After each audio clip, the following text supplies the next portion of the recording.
Hello students, कैसे हैं आप सभी। उम्मीद करता हूँ आप सभी अच्छे हैं। तो हमने एक चैप्टर स्टार्ट किया हुआ था, थ्योरी ऑफ कॉस्ट। ये उसका लास्ट पार्ट है।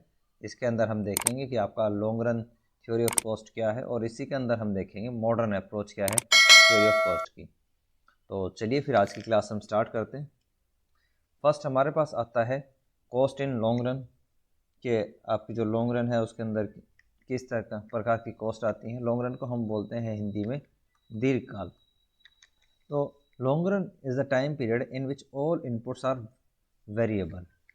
लॉन्ग रन क्या है, एक ऐसा टाइम पीरियड है जिसके अंदर आपके जितने भी इनपुट होते हैं, जितने भी आपके क्या है फैक्टर ऑफ प्रोडक्शन होते हैं, जिसको हम बोलते हैं क्या, उत्पादन के साधन। जितने भी आपके पास उत्पादन के साधन होते हैं वो सारे के सारे क्या होते हैं, परिवर्तनशील होते हैं, यानी कि वो वेरिएबल होते हैं। तो लॉन्ग टर्म क्या है, एक लंबा टाइम पीरियड होता है जिसके अंदर फर्म के पास सफिशिएंट टाइम होता है, पर्याप्त समय होता है कि वो जितने भी उसके पास फैक्टर ऑफ प्रोडक्शन है उनका इस प्रकार से यूज़ करें ताकि जो उसकी कॉस्ट है, जो उसकी लागत है, वो क्या है, मिनिमम आए। तो ये क्या है, इस प्रकार से उन फैक्टर्स का यूज़ कर सकती है। तो लॉन्ग टर्म में एक ऐसा पीरियड है। दूसरा, इसके अंदर जो हम बात करें कि किसी भी फर्म की, तो अगर उसको प्रोडक्शन करना है तो वो प्रोडक्शन तो करती है शॉर्ट टर्म के अंदर। क्या प्रोडक्शन करती है शॉर्ट टर्म के अंदर, यानी कि अल्पकाल के अंदर वो क्या है, अपना प्रोडक्शन करेगी। लेकिन अगर हम बात करें उसकी प्लानिंग की, तो कोई भी जो फर्म है वो उत्पादन से संबंधित या प्रोडक्शन से रिलेटेड जो प्लानिंग है वो करती है लॉन्ग रन के अंदर। तो जो भी आपका कॉस्ट आएगी लॉन्ग रन के अंदर, वो जो कॉस्ट आती है वो आती है मिनिमम। कि लॉन्ग रन के अंदर आपकी जितनी भी कॉस्ट आएगी उस कॉस्ट को हम बोलते हैं कि वो उत्पादन की क्या है, मिनिमम कॉस्ट है। तो इसके अंदर हम कुछ टाइप की कॉस्ट पढ़ेंगे। जैसे एक तो हमारे पास हम इसके अंदर पढ़ते हैं लॉन्ग रन टोटल कॉस्ट, जिसको हम बोलते हैं दीर्घकालीन दीर्घकालीन कुल लागत। दूसरा, इसके अंदर हम पढ़ेंगे लॉन्ग रन एवरेज कॉस्ट, जिसको हम बोलते हैं दीर्घकालीन औसत लागत। और एक हम इसके अंदर पढ़ेंगे लॉन्ग रन मार्जिनल कॉस्ट, जिसको हम बोलते हैं दीर्घकालीन सीमांत लागत। तो इन सभी की हम एक एक करके स्टडी करेंगे। तो फर्स्ट हमारे पास आता है लॉन्ग रन टोटल कॉस्ट।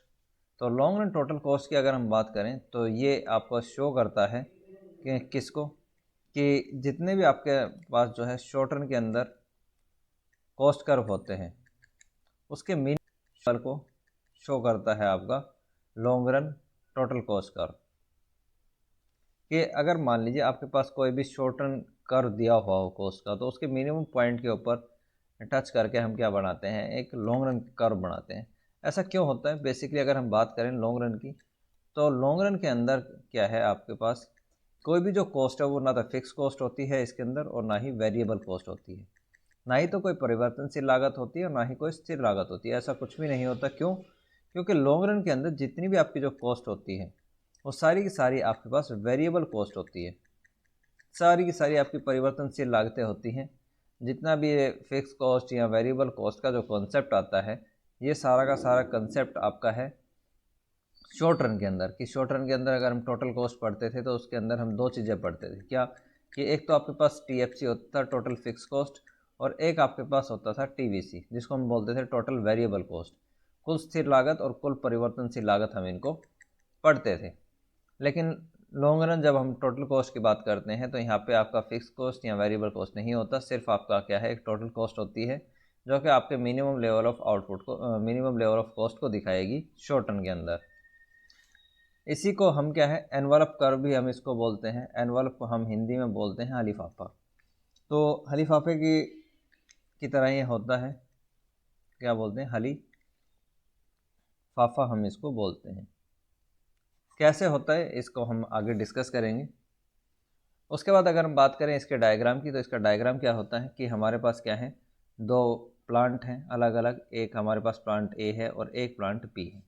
क्या है कि अगर मान लीजिए कोई आपकी फर्म है, बाइक बनाने की कोई आपके पास कंपनी है जो बाइक तो इसके क्या हैं, दो अलग अलग प्लांट हैं। ये क्या है, अलग अलग प्लांट इसके हैं, जिसके अंदर यह क्या करती है, किसी गुड का जो इनकी बाइक है उसका प्रोडक्शन करती है। तो जब दो अलग अलग प्लांट हैं तो इनके जो कॉस्ट कर्व होंगे वो भी आपके क्या हैं, डिफरेंट होंगे। एक का जो कॉस्ट कर्व है वो हम मान लेते हैं STC1 है, और आपके पास जो B है उसका जो कॉस्ट कर्व है यानी कि जो लागत कर्व है वो आपके पास आता है STC2। इसको हम बोलते हैं शॉर्ट रन कॉस्ट कर्व, और इसको भी हम बोलते हैं short run total cost curve है।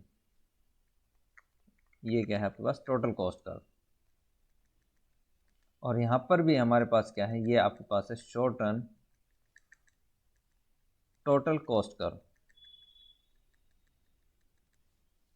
तो ये हमारे पास क्या है, दो अलग अलग प्लांट जो हैं उसके पॉइंट को शो करा।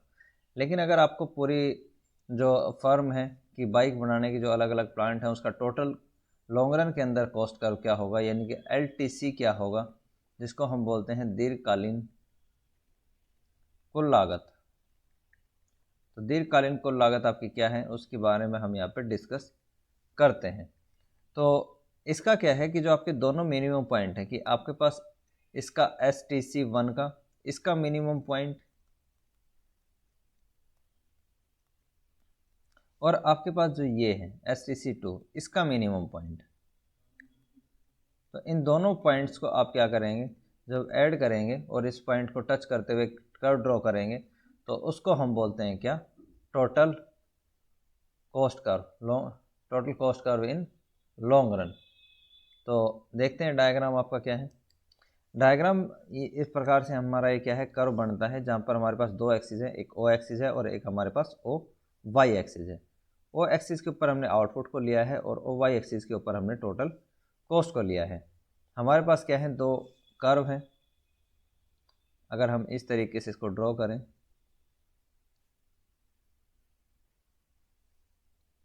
ये हमारे पास OY एक्सिस है और ये हमारे पास O एक्सिस है। यहाँ पर हमने क्या है, आउटपुट को लिया है और यहाँ पर हमारे पास क्या है, टोटल कॉस्ट है। अगर हम बात करें इसके पॉइंट्स की तो सबसे पहले हमारे पास क्या है कि ये हमारे पास क्या है, STC1 है, और एक कर्व हम और ड्रॉ करते हैं यहाँ से। इसको हम नाम दे देते हैं कि ये हमारे पास क्या है, STC2 है। दो अलग अलग कर्व जो हमारे पास प्लांट है उनके अलग अलग हमने क्या है, कॉस्ट कर्व बना लिए। अब इन कॉस्ट कर्व के जो पॉइंट्स हैं कि एक तो हमारे पास ये पॉइंट है, हम इसको नाम दे देते हैं A, कि इसकी जो कॉस्ट है मिनिमम वो आपकी कहाँ, A पॉइंट के ऊपर है, और जो आपके पास STC2 है इसकी मिनिमम जो कॉस्ट है उसको हम मान लेते हैं कि वो आपकी B पॉइंट के ऊपर है। तो अगर हमें क्या है, पूरी इसकी कॉस्ट कर्व जो निकालना है कि आपका टोटल कॉस्ट कर्व क्या होता है, तो हम इन पॉइंट्स को क्या करेंगे, मिला देंगे कि यहाँ से आपका क्या है, ड्रॉ करते हैं जो कि आपका क्या है, इस A पॉइंट को टच करेगा पहले तो यहाँ पर, और उसके बाद ये क्या है, जो आपके पास ये B पॉइंट है इसको टच करते हुए एक जो कर्व आपका बनेगा, इस कर्व को हम बोलते हैं LTC। तो ये हमारे पास क्या है, LTC है, जिसको हम बोलते हैं long run total cost curve, यानी कि दीर्घकालीन कुल लागत वक्र। तो इस प्रकार से आप क्या है, इसका डायग्राम जो है वो ड्रॉ कर सकते हैं। उसके बाद नेक्स्ट आता है हमारे पास कि long run total average cost curve और एनवलप कर्व। एनवलप कर्व का हिंदी में हम इसको बोलते हैं हलीफाफा का वक्र। हलीफाफा वक्र आप किस प्रकार से बोल सकते हैं, जैसे क्या क्या है, इस प्रकार से आप दुकान से एक पैकेट लेके आते हैं जिसके अंदर क्या है, आप सामान रख सकते हैं, बहुत सारा जो आपने सामान हम उसको रख सकते हैं। इसी प्रकार से क्या है कि हमारे पास एक जो LAC होता है, long run average cost curve, उस वो जो हम उसको बताते हैं कि वो ड्रॉ कैसे हुआ है, तो उसके अंदर क्या है, बहुत सारे क्या हैं आपके short run average cost curve होते हैं। Short run average cost curve इसके अंदर होते हैं, यानी कि अल्पकालीन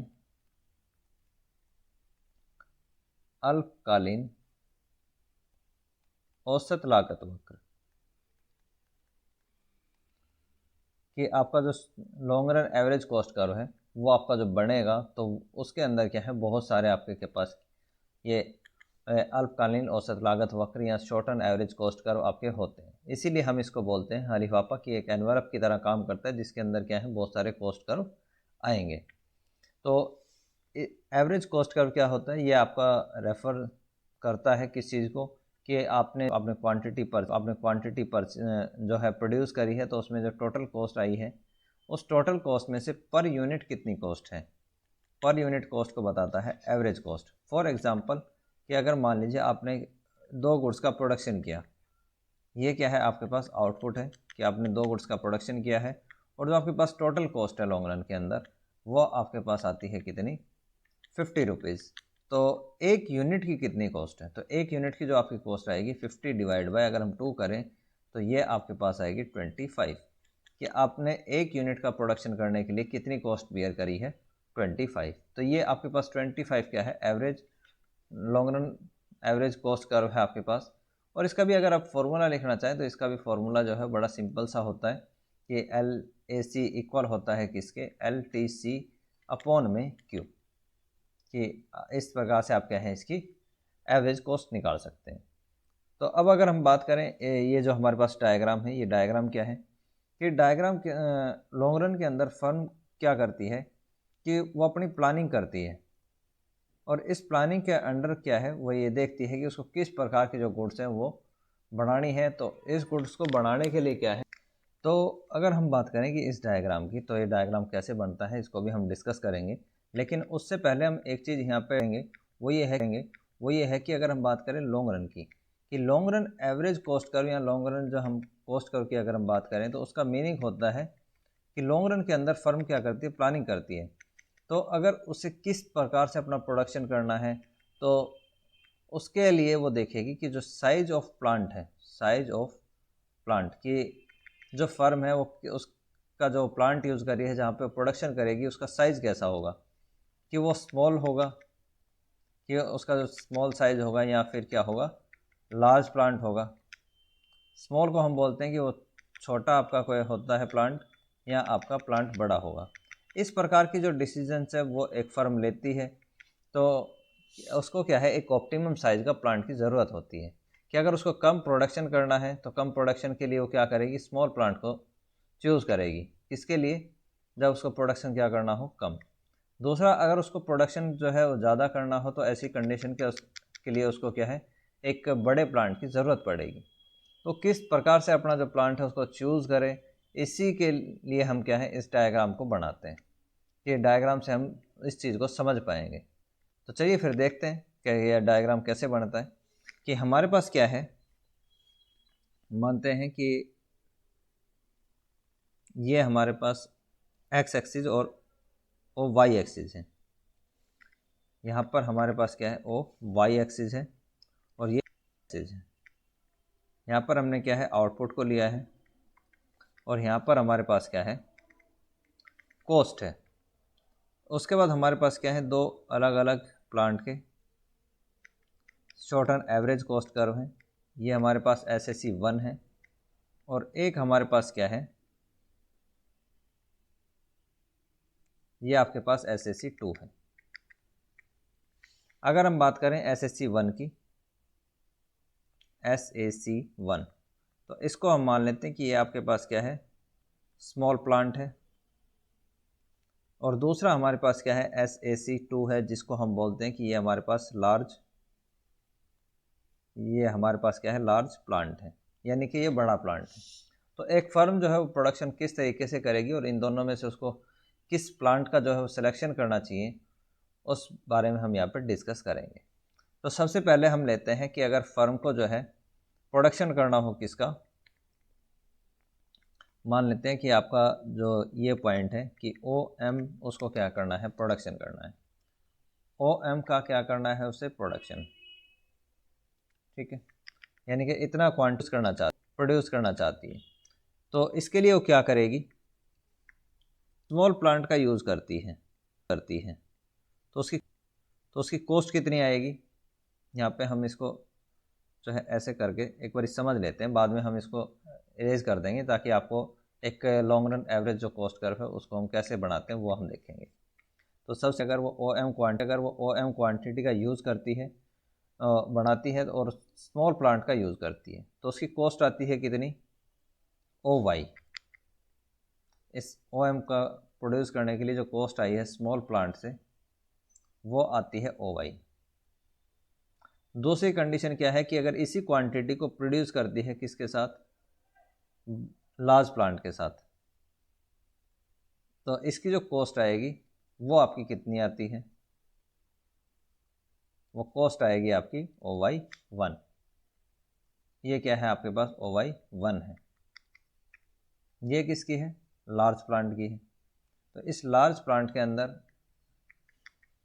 तो अगर आप इस प्लांट को अगर आपको चूज़ करने के लिए बोला जाए कि मान लेते हैं आपकी कॉस्ट छोटे प्लांट में बनाते हो तो 10 आती है, बड़े प्लांट में आप बनाते हो तो 20 आती है। तो ऐसी कंडीशन में आपको पता है कि 20 क्या है, ज़्यादा है किससे, 10 से। तो आपके लिए ऑप्टिमम साइज़ क्या होगा कि आप जहाँ पर आपकी कॉस्ट क्या है मिनिमम, आप उस प्लांट में आप क्या करें, प्रोडक्शन करें। तो अगर आपको प्रोडक्शन करना है किसका, ओ एम क्वान्टिटी का, तो आपके लिए ऑप्टिमम साइज़ क्या है कि आप स्मॉल प्लांट का यूज़ करें, यानी कि आपका जो छोटा प्लांट है आप उसका उपयोग करें। दूसरी कंडीशन क्या है कि दूसरी कंडीशन आपके पास आती है कि अगर कोई भी जो फर्म है अगर वो अपना प्रोडक्शन जो है वो करना चाहती है कहाँ पर, इस ओ एन नाम दे देते हैं हम इसको, कि अगर वो उसका प्रोडक्शन करना है कितना उसको, ओ से एन तक। अब क्या है, उसे ओ एन का प्रोडक्शन करना है, यानी कि उसको अब ज़्यादा प्रोडक्शन करना है पहले के कंपैरिजन में। तो अब वो प्लांट का जो साइज़ है वो किस प्रकार से चूज़ करेगी। तो इसको अब बेटर तरीके से समझ पाएँ तो इसको हम क्या है, हम इसको और ठीक कर लेते हैं ताकि आपको जो है एग्जैक्टली ये समझ में आ जाए। क्या अब हम क्या है इसको यहाँ से आप कुछ इस तरीके से हम इसको एज्यूम करके चलते हैं कि ये आपके पास क्या है, SAC है।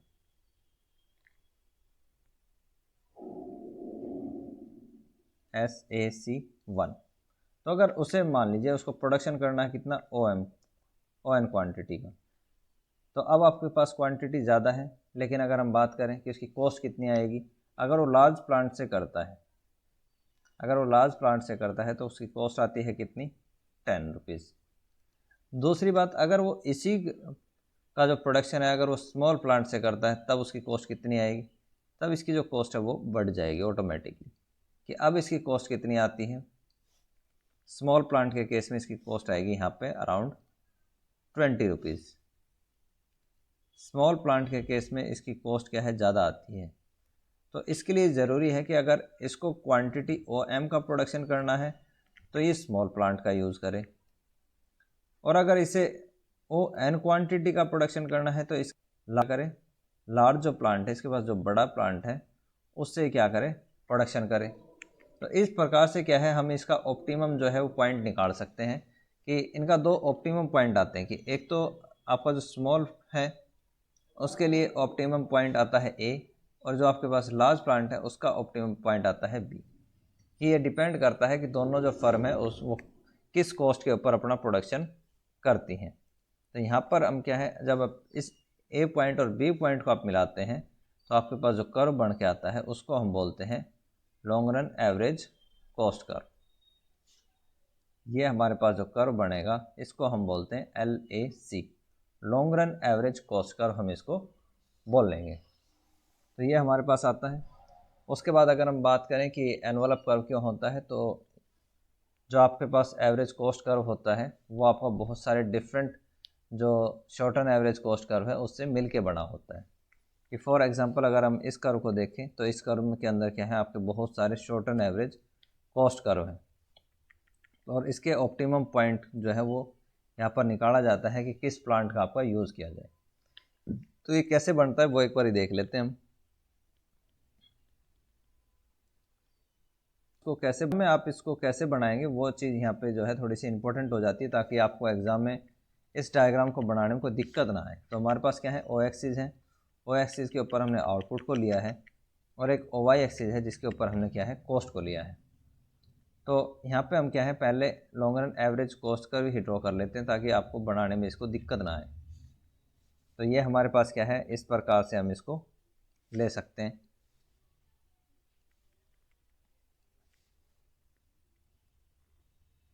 जी जी, तो ये हमारे पास क्या है long run average cost curve है। इसी के अंदर आप क्या है बहुत सारे एसएससी आप कर्व जो है वो ड्रॉ कर सकते हैं इस प्रकार से, जो आपके एलएसी को टच करेंगे।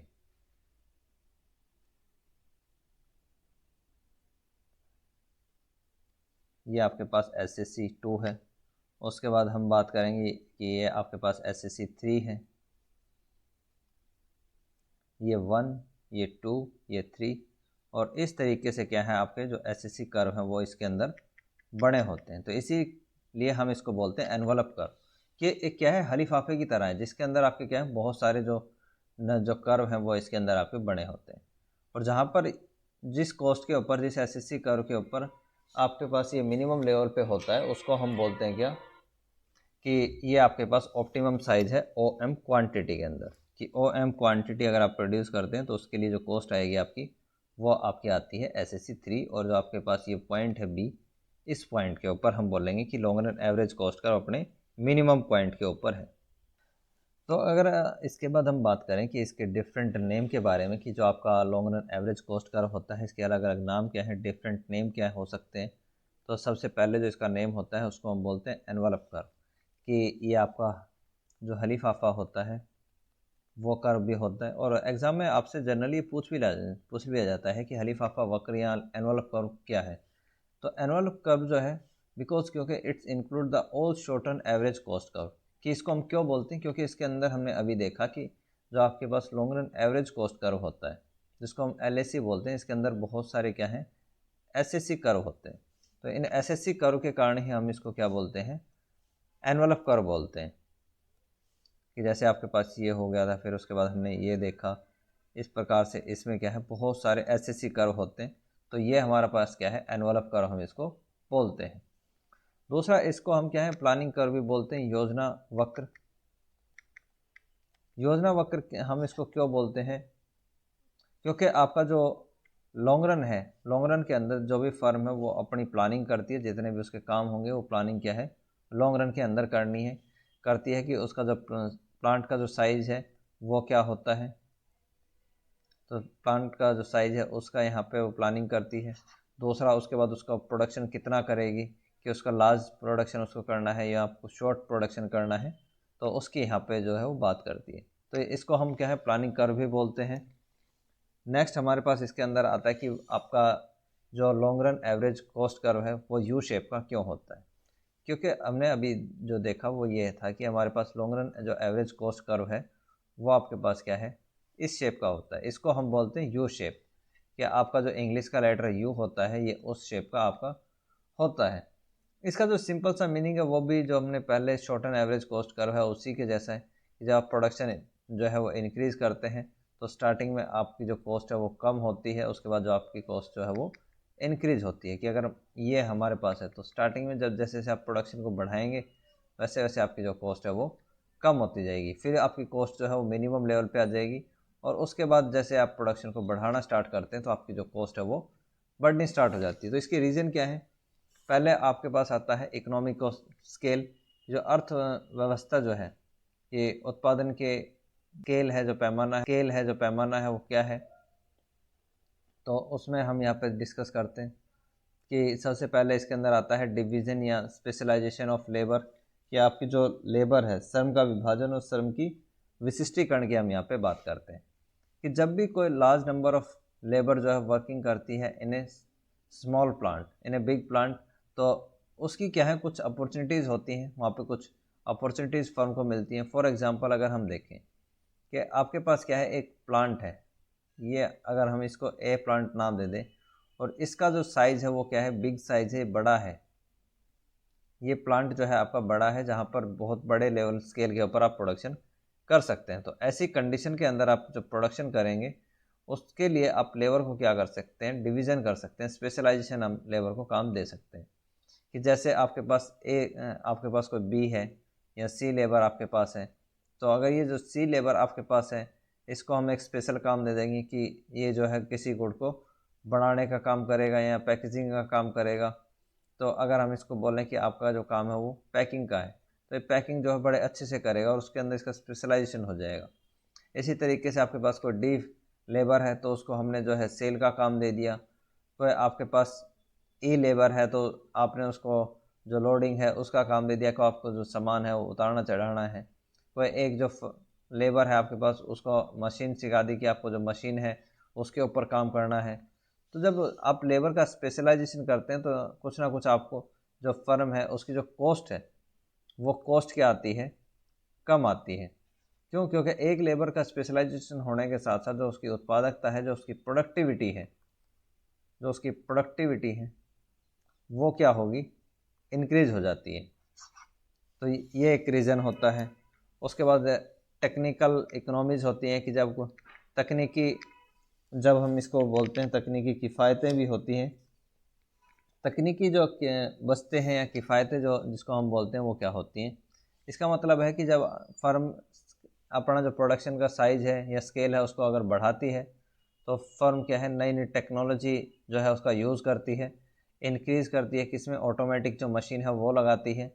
प्रोडक्शन का साइज़ अगर रिड्यूस करती है तो उसके साथ साथ आपका क्या है कॉस्ट भी रिड्यूस होती है। जो आपकी टेक्नोलॉजी इम्प्रूवमेंट है उसके कारण जो उसकी जो कॉस्ट आएगी वो क्या होती है, कम। दूसरा इसके बाद हमारे पास आता है इकोनॉमिक्स ऑफ इंडिविजिबिलिटी कि अगर कोई भी जो फर्म है, मान लेते हैं उसने क्या है कोई एक भी मशीन लगाई, इस मशीन की कैपेसिटी है कि ये 600 जो गुड्स है उसका प्रोडक्शन कर सकती है। लेकिन जब ये स्टार्टिंग में स्टार्ट करती है काम करना तो जो फर्म है उसके पास ज़्यादा डिमांड होती नहीं है, तो जितनी इसकी कैपेसिटी होती है उससे कम ये 300 यूनिट का जो इससे प्रोडक्शन या उत्पादन लिया जाता है। लेकिन जब जो फर्म है वो लंबे टाइम पीरियड तक काम करती है तो वो क्या करेगी, इस जो मशीन इसने लगाई है इस मशीन का जो कैपेसिटी है, जो इसकी क्षमता है, उसका पूरा जो यूज़ है वो करना स्टार्ट कर देती है, जिससे जो फर्म की जो कॉस्ट आती है वो पहले के कंपैरिजन में कॉस्ट कम आती है और कॉस्ट धीरे धीरे कम क्या होती हुई चली जाती है। तो ये भी एक इसका रीज़न है। उसके बाद आता है डिसइकोनॉमीज ऑफ स्केल कि डिसइकोनॉमीज ऑफ स्केल जो है वो उसका मतलब क्या होता है कि अगर ये तो आपके जो थे अभी तक के फ़ायदे थे कि अगर आप जो है आउटपुट करते हैं, यहाँ पे हम क्या लेते हैं आउटपुट और यहाँ पर हम क्या है कॉस्ट लेते हैं, तो इस प्रकार से हमारा क्या है एलएसी कर्व जो है वो आपके पास होता है। तो ये तो अभी तक हमने जो बात करी वो ये कही थी कि जहाँ पर आपकी जो कॉस्ट है वो रिड्यूस होती है, जैसे जैसे आप जो उत्पादन है उसको आप बढ़ाते हैं तो आपकी जो कॉस्ट है वो कम होगी। लेकिन अगर हम बात करें कि आपकी जो कॉस्ट है ये बढ़ क्यों जाती है, उत्पादन अगर बढ़ाते हैं तो आपकी कॉस्ट जो एवरेज कॉस्ट है वो बढ़ती क्यों है, इसका कारण है डिसइकोनॉमीज ऑफ स्केल, जिसको हम बोलते हैं कि पैमाने की हानियाँ क्या हैं। पहले हमने पैमाने के लाभ देखे थे, अब पैमाने की हानियाँ। कि इसका जो कारण है वो ये है कि जब आप जो फर्म है, जो प्लांट है, अगर उसका साइज़ जो है बहुत ज़्यादा बड़ा करेंगे तो उसमें कुछ ना कुछ जो आपकी मिस मैनेजमेंट की जो समस्याएं हैं वो आ जाती हैं, और इस मिस मैनेजमेंट की समस्याओं के कारण क्या है कुछ ना कुछ जो प्रॉब्लम्स हैं वो अराइज हो जाती हैं, जिसके कारण आपकी जो कॉस्ट है वो एवरेज कॉस्ट करो आपकी दिन पर दिन जो है वो बढ़ती हुई चली जाती है। कि इसमें जो आपका क्या क्या आता है, जैसे प्रॉपर वर्किंग है कि आपकी जो प्रॉपर वर्किंग है वो जो है नहीं हो पाती, पेपर वर्किंग में टाइम ख़राब हो जाता है। उसके बाद आपके ट्रैवलिंग जो है उसमें दिक्कतें आनी स्टार्ट हो जाती हैं, फिर टेलीफोन के बिल बढ़ जाते हैं। तो बहुत सारे एक्सपेंडिचर ऐसे हैं जो क्या अगर आप प्लांट का साइज़ बढ़ाते हुए चले जाएंगे तो आपकी कॉस्ट को बढ़ा देते हैं। तो एक ये रीज़न होता है। उसके बाद अगर हम बात करें कि आपका रिलेशन क्या है long run average cost curve और जो short run average cost curve है उसमें, तो ये क्या है बेसिकली आपका रिलेशन बताता है कि आपकी जो short run average cost curve है वो बहुत ज़्यादा आपके पास क्या होता है उसके अंदर कि वो बहुत ज़्यादा फ्लैट होता है किसके कंपैरिजन में, कि आपकी शॉर्ट रन एवरेज कॉस्ट के कंपैरिजन। कि हमारे पास क्या है ओ एक्सिस है और ओ वाई एक्सिस है। तो अगर हम और long run average cost curve की, तो ये हमारे पास long run average cost curve है और इस प्रकार से जो शेप होती है वो short run average cost curve की होती है, जो कि आपका मान लेते हैं इस पॉइंट के ऊपर ये क्या है, टेंजेंट करती है कि आपके पास कोई पॉइंट m है और क्वांटिटी यहाँ पे जो प्रोड्यूस करी जा रही है वो क्या है, आपकी ओक्यू क्वांटिटी। तो इसके रीज़न क्या होते हैं? तो पहला तो जो इसका रीज़न होता है कि जो एक फर्म है वो शॉर्ट रन के अंदर अपनी कॉस्ट को मिनिमम करती है, और लॉन्ग रन में हर एक फर्म जो है उसका मोटिव होता है कि वो अपनी जो कॉस्ट है उसको मिनिमम करे। तो ये इसके कुछ जो रिलेशन है वो होते हैं, तो इसको आप बुक से पढ़ सकते हैं। अगर कोई भी आपको डाउट आता है तो आप क्वेश्चन पूछ लेना। उसके बाद अगर हम बात करें long run marginal cost curve की, तो लॉन्ग रन मार्जिनल कॉस्ट या जिसको हम बोलते हैं दीर्घकालीन सीमांत लागत, इसको हम बोलते हैं दीर्घकालीन सीमांत लागत। तो दीर्घकालीन सीमांत लागत क्या होती है कि अगर मान लीजिए आप लॉन्ग रन के अंदर किसी गुड्स की एक एक्स्ट्रा यूनिट का प्रोडक्शन करते हैं, तो टोटल कॉस्ट में जो चेंज आता है उसको हम बोलते हैं marginal cost curve. For example कि अगर हम आउटपुट है हमारे पास और ये हमारे पास क्या है, टोटल एवरेज कॉस्ट है, कि अगर आपने 10 यूनिट का प्रोडक्शन करा तो आपकी जो कॉस्ट आई थी वो 200 आई थी। लेकिन अगर आप प्रोडक्शन जो है वो एक एक्स्ट्रा यूनिट यानी कि 11th यूनिट का आप प्रोडक्शन करते हैं, तो आपकी जो टोटल कॉस्ट है उसमें चेंज आता है 220। तो आपने जब इस एक एक्स्ट्रा यूनिट का प्रोडक्शन करा तो इसके कारण जो आपकी कॉस्ट है वो कितनी हो गई, प्लस में 20। तो ये प्लस 20 आपके पास क्या आती है, इसको हम बोलते हैं total marginal cost in long run. तो लॉन्ग रन के अंदर जो मार्जिनल कॉस्ट है वो आपके पास कितनी है, 20 है, कि 220 माइनस में 200 अगर हम इसको करें तो आपके पास कितना आता है, 20। तो ये भी आपका जो इसकी जो शेप होती है long run marginal cost curve की, इसकी शेप भी आपकी यू शेप होती है, जो कि आपका इस कर्व के अंदर जो हमने शो किया है। उसके बाद अगर हम बात करें कि आपका रिलेशन क्या है short run average cost curve और मार्जिनल एवरेज कॉस्ट कर्व में, और साथ में आपका जो रिलेशन है वो दिखाता है किसके साथ में, LMC और LAC के साथ में। तो आपका बड़ा सिंपल सी इसके अंदर जो चीज़ है वो ये है कि यहाँ पे अगर हम बात करें इसके कर्व की, तो एक कर्व बनता कैसे कि आपके जितने भी कर्व हों सारे एक ही पॉइंट के ऊपर लॉन्ग रन में कट करते हैं। कि फॉर एग्जांपल अगर हम बात करें कि ये हमारे पास OY एक्सिस है और ये हमारे पास O एक्सिस है, यहाँ पर हमने क्या है, आउटपुट को लिया है, और ये हमारे पास क्या है, कॉस्ट है।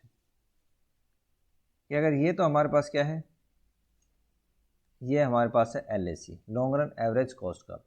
तो इसके अंदर अगर हम LAC बनाते हैं, क्या बनाएंगे, LAC तो हमारे पास हो गया। अगर हम SMC बनाते हैं, short run average cost curve, तो short run average cost curve क्या है हमारा, इस टाइप का होता है, जो कि आपका टच करता है किसको, long run average cost curve को। किस पॉइंट के ऊपर, हम मान लेते हैं कि यह पॉइंट आपका OQ क्वांटिटी है और पॉइंट P के ऊपर क्या है वो टच करता है। दूसरा अगर हम बात देखें तो हमारे पास आता है LMC कर्व, और LMC कर्व आपका क्या शो करता है, long run marginal cost curve, जो कि आपका इस P पॉइंट के ऊपर ये कट करेगा। दूसरा हमारे पास इसके अंदर जो आता है वो आपका आता है SMC, जिसको हम बोलते हैं short run marginal cost curve. तो ये सिर्फ आपको इतना याद रखना है कि ये सभी क्या है, एक दूसरे को उसके एक ही पॉइंट के ऊपर कट करेंगे। तो ये हमारे इसके बीच में रिलेशन होते हैं। उसके बाद अगर हम बात करें मॉडर्न अप्रोच की, मॉडर्न थ्योरी ऑफ कॉस्ट, ये आपका जो एग्ज़ाम पॉइंट ऑफ व्यू है उससे ज़्यादा इंपॉर्टेंट नहीं है। अगर फिर भी एग्ज़ाम में क्वेश्चन आता है तो ये आपका शॉर्ट क्वेश्चन ही आता है, तो इसको हम शॉर्ट क्वेश्चन के हिसाब से देखेंगे। फिलहाल क्या है, उसके पास जो टाइम क्या है उसकी थोड़ी कमी है, तो हम देख लेते हैं कि आधुनिक सिद्धांत, कि आपका लागत का जो आधुनिक सिद्धांत है वो क्या है। ये बेसिकली क्या है, आपका जो अभी तक हमने थ्योरी पढ़ी है उससे थोड़ा डिफरेंट है।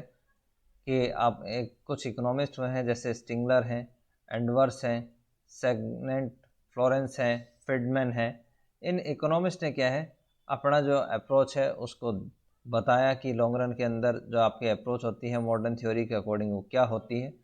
तो उसकी यहाँ पे हम डिस्कस करेंगे कि ट्रेडिशनल थ्योरी के अकॉर्डिंग जैसे हम पढ़ते थे कि आपकी ट्रेडिशनल थ्योरी में जो आपका LAC होती है, long run average cost curve जो होती है वो आपकी यू शेप की होती थी। लेकिन मॉडर्न इकोनॉमिक्स कहते हैं कि ये जो है वो यू शेप की नहीं होती, बल्कि इसकी जो शेप है या तो वो आपकी एल शेप की होगी long run average cost curve, या तो वो एल शेप का होगा ऐसे, या फिर उसकी जो शेप होगी वो इन्वर्टेड जे शेप होगी, यानी कि कुछ ऐसे। इसको हम बोलते हैं LAC। तो ये दो कंडीशन इन्होंने बताई। इनके अकॉर्डिंग क्या है, कोई भी जब फर्म है वो प्रोडक्शन करती है तो वो दो टाइप की कॉस्ट जो है वो बियर करती है। एक तो प्रोडक्शन कॉस्ट जिसको हम उत्पादन लागत बोलते हैं, और एक वो बियर करती है मैनेजीरियल कॉस्ट जिसको हम हिंदी में बोलते हैं क्या, प्रबंधकीय लागत। तो ये दो टाइप की कॉस्ट वो बियर करती है। मैनेजीरियल कॉस्ट को हम क्या बोलते हैं वो भी आप याद रखना हिंदी में, इसको हम बोलते हैं प्रबंधकीय लागत। प्रबंधकीय लागत। तो मैनेजीरियल कॉस्ट आपकी क्या होती है, और प्रोडक्शन कॉस्ट का तो आपको जैसे पता ही है। मैनेजीरियल कॉस्ट आपकी होती है कि अगर कोई भी जो प्लांट है उसको जब आप मैनेज करते हैं तो उसमें किस प्रकार की जो कॉस्ट है वो आती है कि प्रोडक्शन को इंक्रीज़ करते हैं तो आपकी जो कॉस्ट है वो बढ़ जाती है, क्योंकि उसके अंदर बहुत सारे जो फर्म है, जैसे आपका परमानेंट एम्प्लॉयज़ हो गए या आपकी जो मैनेजमेंट है, स्टेशनरी है, इनका जो खर्चा है वो किस प्रकार का होता है। तो ये दो टाइप की कॉस्ट इसके अंदर आती हैं जो कि किसी फर्म को मैनेज करने में आती हैं। तो यहाँ पे हम इसके अंदर कुछ कर्व जो है वो पढ़ेंगे। तो फर्स्ट हमारे पास आता है ये कर्व। और एक चीज़ जो आप याद रखेंगे यहाँ पे कि जो आपके मॉडर्न थ्योरी है, जो आपकी आधुनिक सिद्धांत है, आधुनिक सिद्धांत या मॉडर्न थ्योरी के अकॉर्डिंग एक चीज़ आपको याद रखनी है, इसको हम क्या बोलते हैं, मॉडर्न थ्योरी। कि मॉडर्न थ्योरी आपको क्या बताती है कि कोई भी जो फर्म है वो जितना उसका साइज़ है, कि अगर हम बात करें साइज़ की तो साइज़ ऑफ प्लांट की अगर हम बात करते हैं कि जो फर्म का प्लांट का साइज़ है वो ये है कि वो 200 यूनिट का प्रोडक्शन कर सकती है।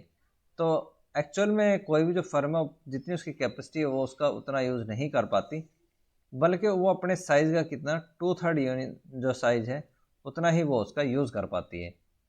कि अगर मान लीजिए किसी की कैपेसिटी है कि वो 100 यूनिट जो है गुड्स का प्रोडक्शन कर सकती है, तो ये 100 में से क्या करेगी, सिर्फ 66.6% जो है वो प्रोडक्शन कर पाती है अपने जो एक्चुअल प्रोडक्शन है उसका। कभी भी 100% जो यूज़ है वो नहीं कर पाएगी। तो ऐसे क्या है, ये जो कर्व है हमारे पास, ये अलग अलग प्लांट के जो कर्व हैं वो यहाँ पे दिए हुए हैं।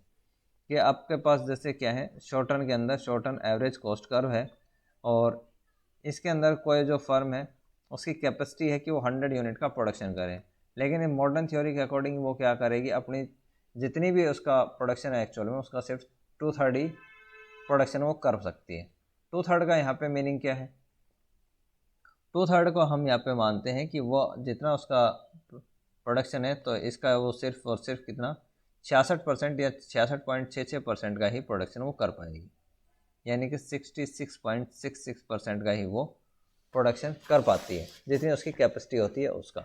इसी को क्या है हमने यहाँ पे डायग्राम जो है उसके अंदर ड्रॉ करा है किस प्रकार से, कि अगर हम ये मान के चलें कि जैसे ये आपके पास कर्व है जिसको हम बोलते हैं, ये आपके पास OY एक्सिस है और इसको हम क्या है O एक्सिस बोलते हैं। यहाँ पे हमने आउटपुट को लिया है, और दूसरा हमारे पास क्या है, कॉस्ट। कि अगर हम यहाँ पे इसको ड्रॉ करें कि ये मान लेते हैं कि आपके पास एक SSC कर्व है, SSC1 नाम हम इसको दे दें। उसके बाद हमारे पास क्या है, ये हमारे पास कर्व है SSC2। उसके बाद हमारे पास इस प्रकार से हम इसको मान लेते हैं SSC3। अब जितने कर्व आप बनाना चाहें वो इसके अंदर आप ड्रॉ कर लेना। और ये क्या है, इसको अगर हम 3 पार्ट में डिवाइड करें तो कोई भी जो फर्म है वो सिर्फ 2 पॉइंट तक ही इसका यूज़ कर सकती है। इसकी ये पॉइंट जो है इसको अगर हम नाम दें A, तो ये शो करता है 2/3 को, कि जो फर्म है वो अपना जो है 2/3 ही जो है वो यूज़ करती है, और इस पॉइंट पर ही क्या कर सकती है, वो प्रोडक्शन कर सकती है। इससे ज़्यादा वो अपना जो प्लांट का साइज़ है उसका यूज़ नहीं कर सकती, ये मॉडर्न थ्योरी का मानना है। जब इन तीनों पॉइंट्स को आप मिला, जो कर्व आपको बनाएंगे वो कर्व आपके पास क्या बनता है, long run average cost curve. इसको हम बोलते हैं LAC, long run average cost curve in modern theory के अकॉर्डिंग। दूसरा इसके बाद क्या आता है कि आपका जो long run average cost curve है वो L शेप का होता है, क्योंकि जो अकॉर्डिंग टू मॉडर्न थ्योरी क्या है कि जब आप किसी भी गुड्स का प्रोडक्शन अगर आप बढ़ाते हैं, अगर आप उसका आउटपुट बढ़ाते हैं, उत्पादन अगर आप उसका बढ़ाते हैं, तो नई टेक्नोलॉजी जो है अगर आप उसको यूज़ करते हैं, न्यू टेक्नोलॉजी का अगर आप यूज़ करते हैं, तो आपकी कॉस्ट क्या है, हमेशा कम होती है। कॉस्ट क्या होगी, हमेशा कम होगी, लेकिन एक ऐसा पॉइंट भी आता है जहाँ पर आपको क्या है, एक मिनिमम लेवल ऑफ कॉस्ट तो आपको बियर करनी पड़ेगी। फॉर एग्जांपल कि अगर किसी गुड्स की जो कॉस्ट है, पहले आप जो टोटल कॉस्ट है वो 10 के इक्वल आ रही थी, फिर ये क्या है धीरे धीरे 9 हो जाती है क्योंकि आपने नई मशीनें लगाई, फिर ये आपके पास 8 हो जाएगी, फिर 7 हो जाएगी। लेकिन एक टाइम पीरियड के बाद अगर मान लेते हैं हम 7, तो 7 क्या है आपकी एक, अगर हम मिनिमम कॉस्ट मान लें कि आप चाहे जितने भी टेक्नोलॉजी आप डेवलप कर लें, लेकिन फिर भी आपकी जो कॉस्ट है वो 7 से कम नहीं। एक मिनिमम लेवल ऑफ मटेरियल है, आप रॉ मटेरियल का आप यूज़ करते हैं कच्चे सामान का, तो वो आपको करना ही करना पड़ेगा। उस कंडीशन में जो है आप जो कॉस्ट को है 7 से कम नहीं कर सकते। तो यही चीज़ जो है मॉडर्न थ्योरी दिखाते हैं कि इसके अंदर क्या है आपके पास, जैसे हमारे पास दिया हुआ है, इसको हम OY एक्सिस बोलते हैं और ये हमारे पास O एक्सिस है। ये आपके पास क्या है, आउटपुट लेवल है, और यहाँ पर हम क्या है कॉस्ट को मेज़र करते हैं, जो कि आपको दिखाता है कि पहले आपकी जो कॉस्ट है वो कम होती है, उसके बाद आपकी जो कॉस्ट है वो कांस्टेंट हो जाएगी LAC। इसको हम बोलते हैं long run average cost curve. और ये किसके अकॉर्डिंग है, ये अकॉर्डिंग है मॉडर्न थ्योरी के अकॉर्डिंग। मॉडर्न थ्योरी के अकॉर्डिंग, जिसको हम बोलते हैं आधुनिक,